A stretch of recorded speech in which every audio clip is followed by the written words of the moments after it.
Assalamualaikum warahmatullahi wabarakatuh. Nah, pada kesempatan kali ini, kami akan menyampaikan materi mengenai teks eksposisi. Adapun pokok pembahasan pada materi kali ini yaitu yang pertama, pengertian teks eksposisi, yang kedua, ciri-ciri teks eksposisi, yang ketiga, struktur teks eksposisi, yang keempat, jenis-jenis pola pengembangan, yang kelima, kaidah kebahasaan teks eksposisi, yang keenam, menulis teks eksposisi, dan yang terakhir adalah rangkuman. Kita masuk kepada pokok pembahasan yang pertama, yaitu pengertian. Teks eksposisi secara etimologi berasal dari kata bahasa Inggris, exposition yang artinya membuka, menjelaskan, dan memaparkan suatu hal, pengetahuan, atau objek sejelas-jelasnya. Menurut Jauhari tahun 2013 di bukunya halaman 48. Sedangkan menurut Kosasih dalam Nurul Ashikin tahun 2018 di bukunya halaman 161, teks eksposisi adalah teks yang mengemukakan sejumlah pendapat disertai fakta-fakta yang menguatkan sehingga dapat lebih meyakinkan pembaca. Teks eksposisi bertujuan untuk memaparkan, menjelaskan, menyampaikan informasi, mengajarkan, dan menyampaikan sesuatu dengan tidak memengaruhi pembaca untuk mengikutinya. Yang di dalam paragraf teks eksposisi tersebut terdapat penyajian pengetahuan atau ilmu, definisi, pengertian, langkah-langkah suatu kegiatan, metode maupun cara dan proses terjadinya sesuatu. Menurut Nasuka tahun 2009 di bukunya halaman 50.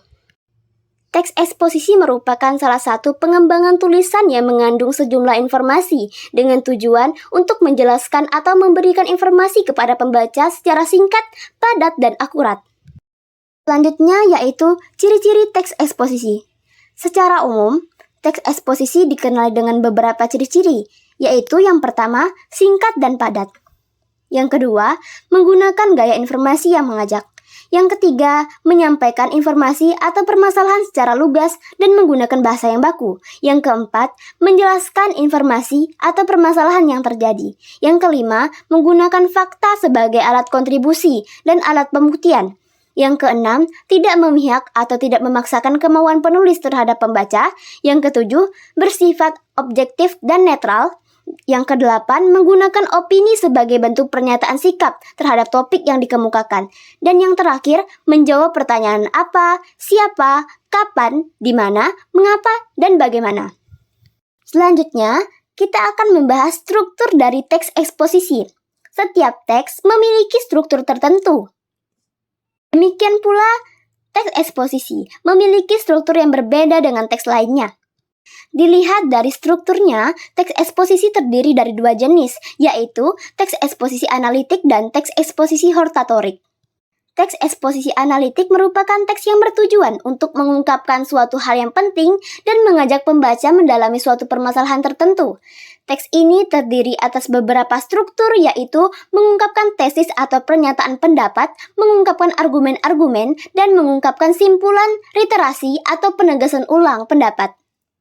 Teks eksposisi hortatorik merupakan teks yang bertujuan untuk memaparkan dan memengaruhi pembaca bahwa suatu permasalahan seharusnya diselesaikan dengan cara demikian atau tidak demikian, atau sesuatu harus atau tidak harus dilakukan. Teks ini terdiri atas beberapa struktur, yaitu menggunakan tesis, pernyataan pendapat, mengungkapkan argumen-argumen, dan mengungkapkan rekomendasi atau anjuran bagaimana seharusnya atau tidak seharusnya. Baik, selanjutnya kita akan memasuki ke jenis pola pengembangan teks eksposisi. Nah, di sini jenis pola pengembangannya terbagi menjadi 5.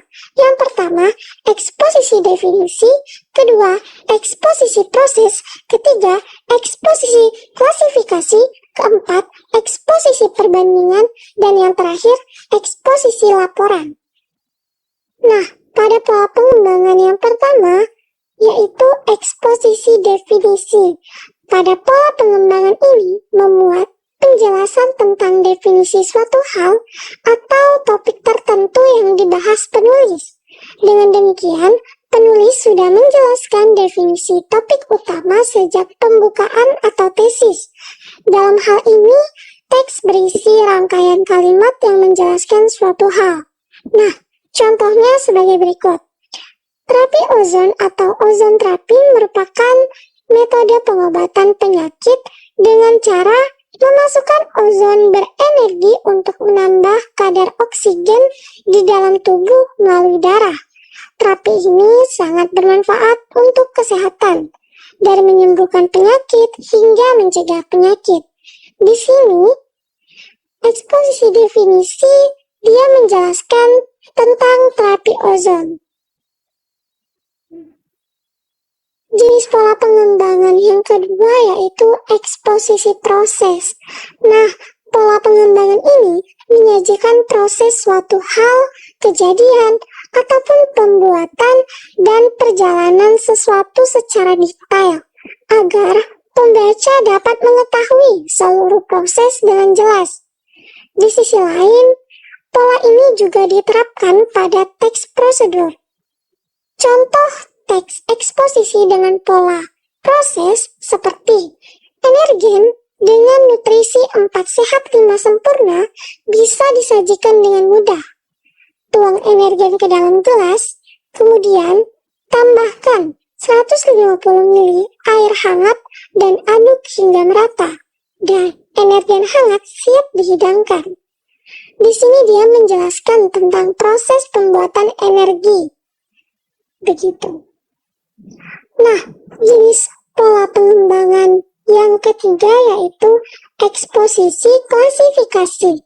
Dengan pola ini, penulis menjelaskan penggolongan suatu hal atau materi menjadi beberapa golongan yang dianggap memiliki kesamaan tertentu. Teks dengan pola pengembangan ini berdasarkan suatu kategori umum, lalu diikuti dengan penjelasan anggotanya. Karenanya, pembaca lebih dapat memahami materi jika hal yang digolongkan banyak. Nah, contoh dari pola pengembangan eksposisi klasifikasi yaitu penanaman jenis-jenis kritik sastra bervariasi. Hal itu bergantung pada pendekatan yang digunakan. Pendekatan histori digunakan atas dasar lingkungan karya sastra yang terkait dengan fakta-fakta dari zaman dan hidup pengarangnya. Lalu, pendekatan impresionistik menekankan pada efek personil karya sastra terhadap kritiknya. Pendekatan itu menjadi ciri khas aliran sastra romantik. Di sisi lain, pendekatan moral lebih menekankan pertalian antara karya sastra dan wawasan moral serta agama. Jenis pola pengembangan teks eksposisi yang keempat yaitu eksposisi perbandingan. Dengan pola pengembangan ini, teks eksposisi dikembangkan dengan membandingkan satu hal dengan hal lain. Perbandingan ini dapat memperjelas dan memperkuat argumen penulis. Dengan dua sudut pandang, perbandingan dilakukan dengan berpasangan, seperti unsur persamaan dan perbedaan, kelebihan dan kekurangan. Contoh pola pengembangan teks eksposisi ini yaitu lagu anak-anak pada zaman dulu memiliki tema yang lebih bervariasi dan mengandung pesan-pesan pendidikan yang memiliki manfaat terhadap perkembangan anak, yakni mental dan psikologis, dibandingkan dengan lagu anak-anak masa sekarang. Pada zaman dulu, anak-anak belajar tentang kasih sayang pada lagu Oh Ibu dan Ayah, pendidikan pada lagu Lihatlah Kawan, dan kebesaran Tuhan pada lagu Pelangi. Sementara itu, lagu anak masa kini kurang memperhatikan nilai-nilai yang ingin ditanamkan pada diri anak, bahkan lebih memperlihatkan atau lebih memperhatikan dan mengikuti selera pasar.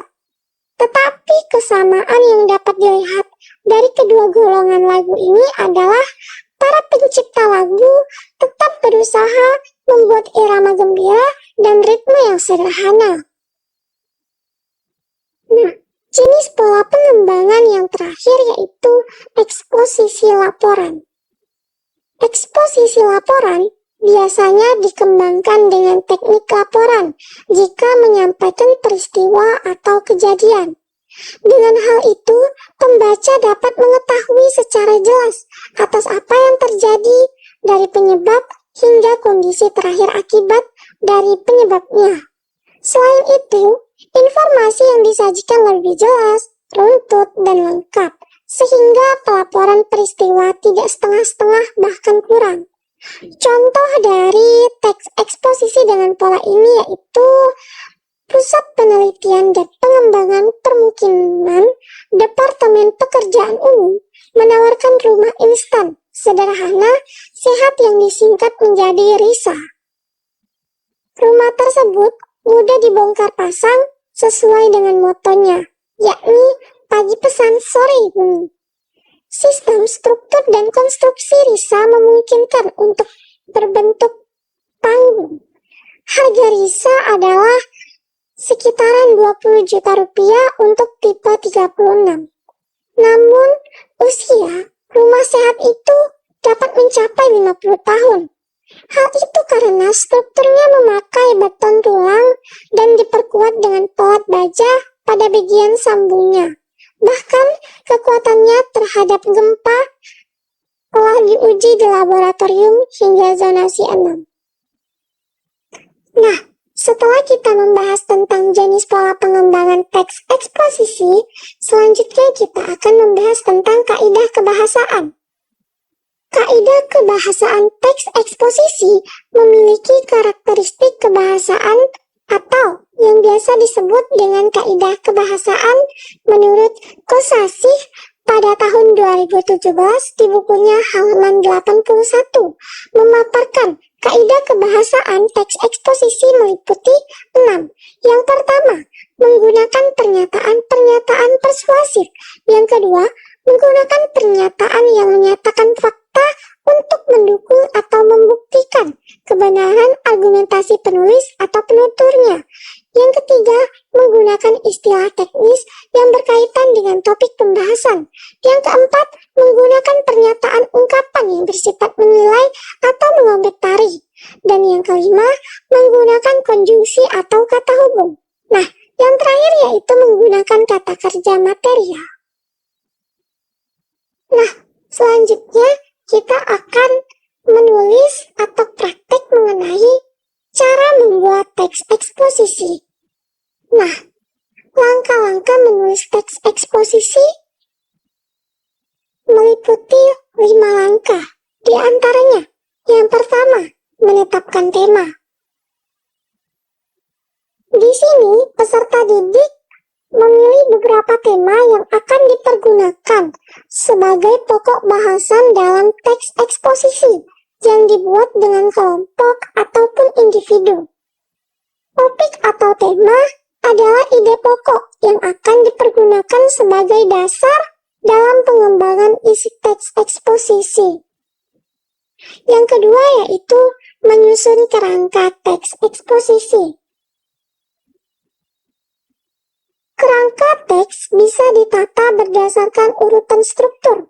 Struktur yang ada dalam teks eksposisi yaitu tesis, argumentasi, dan penegasan ulang. Pengarang bisa menyusun unsur-unsur terpenting dari setiap bagian struktur teks eksposisi. Yang ketiga, mengembangkan kerangka menjadi teks utuh. Mengembangkan kerangka yang sudah disusun menjadi teks yang utuh dan menarik dengan memperlihatkan struktur dan unsur kebahasaannya. Teks eksposisi yang baik adalah teks yang mampu mengemukakan tujuan utama penulis, yakni memberikan pengetahuan dan menambah wawasan pembaca. Yang keempat, merevisi teks yang sudah ditulis. Ada 5 langkah untuk merevisi teks eksposisi. Yang pertama, penulis harus membaca ulang teks secara menyeluruh. Yang kedua, penulis harus memberikan tanda koreksian apabila terjadi kesalahan penggunaan ejaan, pemakaian diksi, dan penalaran kalimat. Yang ketiga, penulis harus merevisi apabila terjadi kesalahan penggunaan ejaan, diksi, dan penalaran kalimat. Keempat, penulis menambahkan atau mengurangi bagian sesuai dengan draft yang sudah dipersiapkan sebelumnya. Dan yang terakhir, jika sudah melakukan 4 tahapan, maka penulis akan menulis ulang teks eksposisi yang sudah direvisi. Terakhir yaitu rangkuman atau kesimpulan, bahwa teks ini mempunyai 6 sub pembahasan, yaitu pengertian, ciri-ciri, struktur, jenis pola pengembangan, kaidah kebahasaan, dan menulis teks eksposisi. Teks eksposisi adalah teks yang disajikan untuk memberitahukan pandangan atau pendapat seorang penulis mengenai suatu hal berdasarkan unsur serta keterkaitannya tanpa memaksa pembaca atau pemirsa untuk menerima atau mengikutinya. Nah, struktur teks ini dibagi menjadi 3, yaitu tesis, argumentasi, dan penegasan ulang. Teks eksposisi ini juga terdiri dari 2 macam, yaitu teks eksposisi analitik dan hortatorik. Pada bagian menulis teks eksposisi disajikan contoh dengan judul Hutan Kalimantan diambang kemusnahan, dan terdapat penjelasan terkait struktur yang ada pada teks tersebut. Akhir kata dari kami ucapkan terima kasih atas perhatiannya dan mohon maaf apabila terdapat kesalahan penuturan kata dalam membacakan atau menjelaskan teks eksposisi ini. Wabillahi taufiq wal hidayah. Wassalamualaikum warahmatullahi wabarakatuh.